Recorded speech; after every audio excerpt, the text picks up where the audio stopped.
मित्रों, जिनका नाम अंग्रेजी के एल लेटर से शुरू होता है और उनकी मेष राशि है, तो आज हम एल नाम वाले मेष राशि वाले लोगों के वर्ष 2025 के वार्षिक राशिफल की महत्वपूर्ण बातों की चर्चा करेंगे और अंत में उपाय की चर्चा भी करेंगे। मित्रों, ये राशिफल चंद्र राशि पर आधारित है, यानी मून साइन पर। जिनको अपनी राशि नहीं पता है वो इस वीडियो को अपनी नाम राशि से भी देख व सुन सकते हैं।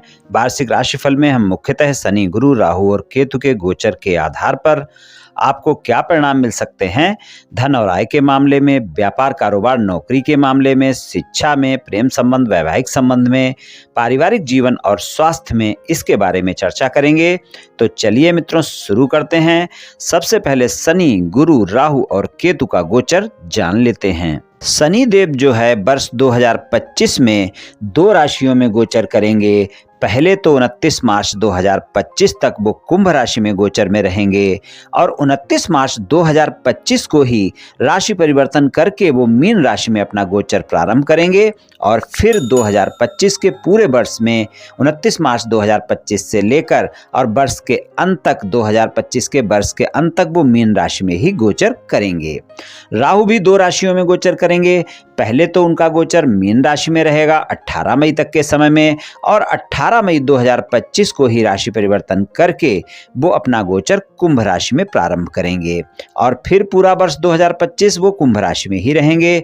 और केतु कन्या राशि में रहेंगे 18 मई 2025 तक के समय में और 18 मई 2025 को ही राशि परिवर्तन करके वो सिंह राशि में अपना गोचर प्रारंभ करेंगे और वो फिर पूरे वर्ष सिंह राशि में ही 18 मई से लेकर वर्ष के अंत तक वहीं पर गोचर में रहेंगे। गुरु का गोचर जो होगा वो आपका 3 राशियों में होगा वर्ष 2025 में। पहले तो गुरु जो अपने गोचर में रहेंगे वृषभ राशि में रहेंगे और 14 मई तक के समय में वृषभ राशि में ही गोचर करेंगे और 14 मई को ही वो राशि परिवर्तन करके मिथुन राशि में अपना गोचर प्रारंभ करेंगे और 18 अक्टूबर को वो मिथुन राशि से निकलकर कर्क राशि में अपना गोचर प्रारंभ करेंगे और उसके बाद 5 दिसंबर को फिर से वो मिथुन राशि में अपना गोचर प्रारंभ करेंगे। तो कुछ इस तरह से गुरु का गोचर 3 राशियों में रहने वाला है। गुरु का जल्दी राशि परिवर्तन वर्ष 2025 में आपको देखने को मिलेगा। तो शनि, गुरु, राहु और केतु के गोचर की स्थिति वर्ष 2025 में कुछ इस तरह की रहने वाली है। चलिए मित्रों, सबसे पहले आपके धन और आय की बात करेंगे। मेष राशि वाले लोगों के आय की बात करें, धन की बात करें तो आय भाव में कुंभ राशि है, स्वामी शनि है और धन भाव में वृषभ राशि है, स्वामी शुक्र हैं। तो यहाँ पर शनि का गोचर हम देखते हैं तो 29 मार्च 2025 तक के समय में शनि देव का गोचर आय भाव में ही बना रहेगा और गुरुदेव आपके वृषभ राशि में रहेंगे जो कि आपके 12वें भाव के स्वामी हैं, भाग्य भाव के स्वामी भी हैं। और भाग्य भाव के स्वामी का गोचर धन भाव में होगा, गुरु हैं। अच्छे परिणाम देखने को मिलेंगे। 29 मार्च 2025 तक का समय धन और आय के मामले में ज़्यादा बेहतर परिणाम दिखाएगा। उसके बाद भी धन और आय के मामले में आपको समस्याएं नहीं होने वाली हैं, क्योंकि आप ये मानकर चलें मध्य मई के बाद यानी 15 मई से गुरुदेव जो है 3रे भाव में मिथुन राशि में गोचर में होंगे। तो वहाँ पर आप देखेंगे कि उनकी जो दृष्टि होगी, नवम दृष्टि, वो आय भाव पर रहेगी। तो भाग्य का साथ मिलता रहेगा। आप मेहनत भी ज़्यादा करेंगे धन और आय के मामले में, परिणाम अच्छे मिलते रहेंगे। लेकिन आप याद रखें कि 12वें भाव में राहु का गोचर रहेगा, 18 मई तक रहेगा। तो अनावश्यक खर्चे आपको परेशान कर सकते हैं, इसलिए खर्चों पर नियंत्रण रखना आवश्यक होगा।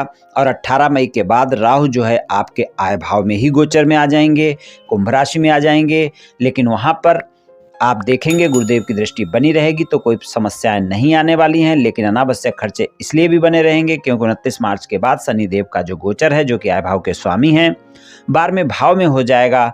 तो अचानक कोई न कोई खर्चे आपको परेशान कर सकते हैं। इसलिए धन और आय के मामले में पूरे वर्ष आपकी धन और आय की समस्याएं होने वाली नहीं है। आय आपकी नियमित स्रोतों से होती रहेगी, लेकिन अनावश्यक खर्चों पर नियंत्रण रखना आवश्यक होगा।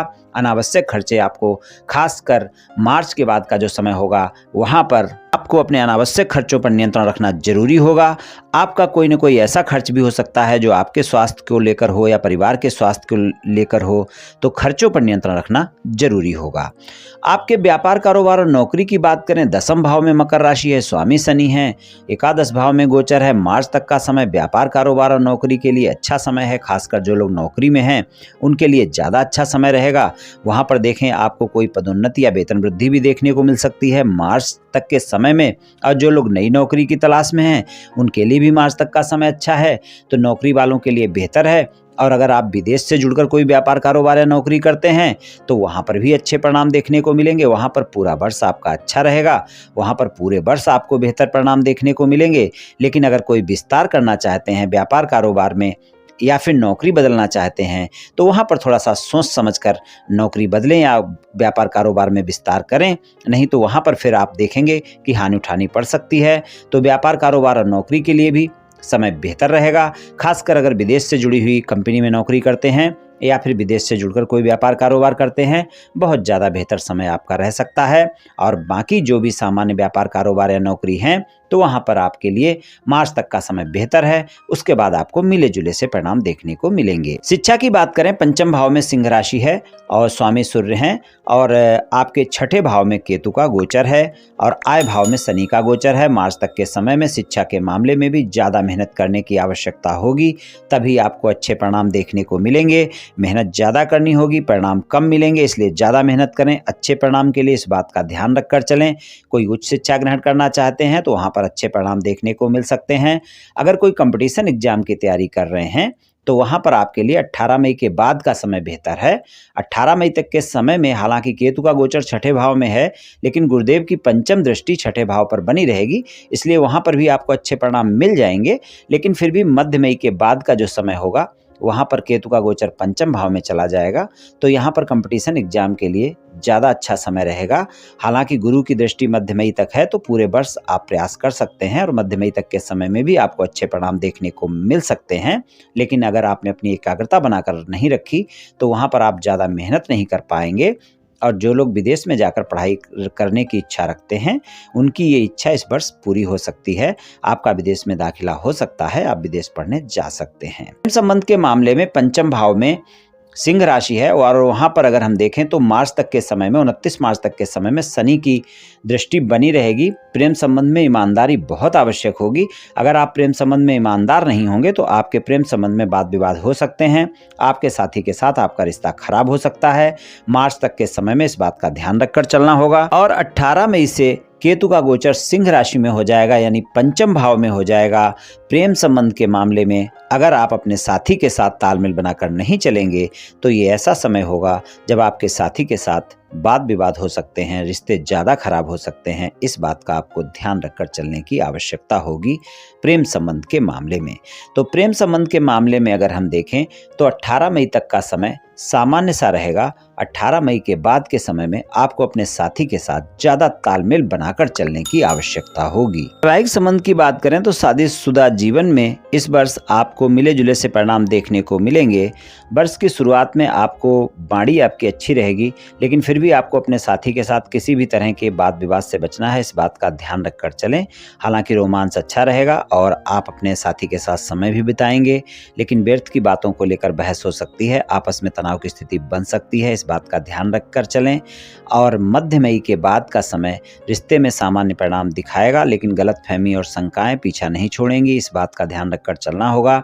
हालांकि गुरुदेव का जो गोचर है आपके बाणी के भाव में रहेगा, तो बाणी आपकी अच्छी रहेगी, खासकर 14 मई तक के समय में। और 14 मई के बाद गुरुदेव की दृष्टि, पंचम दृष्टि आपके सप्तम भाव पर होगी, तो वैवाहिक जीवन में अच्छे परिणाम देखने को मिलेंगे। जीवन साथी के साथ संबंध भी मधुर होंगे। अगर आप अविवाहित हैं तो कोई न कोई रिश्ता आपको आ सकता है। और वर्ष 2025 में आपको जीवन साथी की तलाश पूरी हो सकती है। और अगर आपके जीवन साथी के साथ किसी तरह के बहुत ज़्यादा कोई मतभेद चल रहे हैं, कोई वाद विवाद लंबा खिंच रहा है, तो उसके लिए मध्य मई के बाद का समय ऐसा होगा जब आप प्रयास करें तो आपका समझौता हो सकता है। पारिवारिक जीवन के मामले में वर्ष की शुरुआत में गुरुदेव का गोचर आपके परिवार के भाव में, बाड़ी के भाव में ही रहेगा, वृषभ राशि में रहेंगे। तो 14 मई तक का समय पारिवारिक जीवन के लिए अच्छा है, बाड़ी भी अच्छी रहेगी और संबंध भी आपके मधुर रहेंगे। मध्य मई के बाद का समय थोड़ा सा वहां पर तालमेल बनाकर रखें, खासकर अपने बच्चों के साथ और अपने बड़ों के साथ तालमेल बनाकर चलना होगा, वरना वहां पर वाद विवाद की स्थिति बन सकती है। बड़े भाई बहनों से भी तालमेल बनाकर रखना होगा।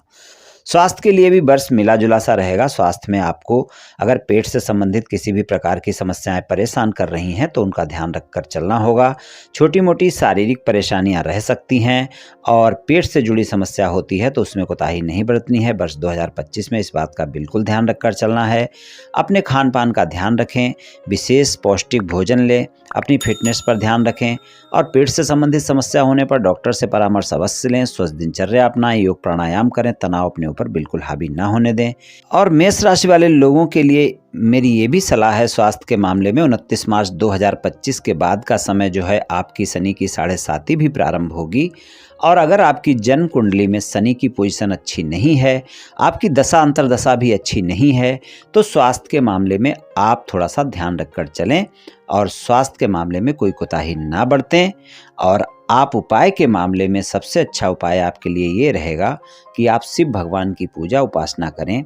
रोजाना शिवलिंग पर 1 लोटा जल अर्पित करें, सुबह नहा धोकर करें और रोजाना ना कर सकें तो कम से कम सोमवार को मंदिर अवश्य जाएं और शिवलिंग पर 1 लोटा जल अर्पित करें। ये उपाय पूरे वर्ष करें। और दूसरा उपाय ये करें कि आप रविवार के दिन सूर्य भगवान को सुबह नहा धोकर 1 लोटा जल अर्पित करें, तांबे के लोटे से अर्पित करें और श्री आदित्य हृदय स्तोत्र का पाठ करें। रोजाना अगर कर सकते हैं तो बहुत अच्छा है, वरना रोजाना ना कर सकें तो रविवार को ये कार्य आप अवश्य करें। सूर्य भगवान के जल दें और आदित्य हृदय स्तोत्र का पाठ करें। और जल तो आप रोज दे सकते हैं, आदित्य हृदय स्तोत्र का पाठ केवल रविवार को भी करेंगे तो भी आपके लिए अच्छा ही रहेगा। रोज कर सकते हैं तो बहुत अच्छा रहेगा। ये दोनों उपाय अगर आप पूरे वर्ष करते हैं तो आप देखेंगे बहुत अच्छे परिणाम आपको देखने को मिलेंगे। मित्रों, ये राशिफल सामान्य राशिफल है। ये सभी जातकों पर पूर्ण रूप से प्रभावी होगा ऐसा संभव नहीं है, क्योंकि आपकी जन्म कुंडली पर भी बहुत कुछ निर्भर करता है। आप सभी स्वस्थ रहें, आयुष्मान रहें, धनवान रहें, ऐसी मेरी श्री कृष्ण भगवान से प्रार्थना है। जय श्री कृष्ण, जय श्री राधे।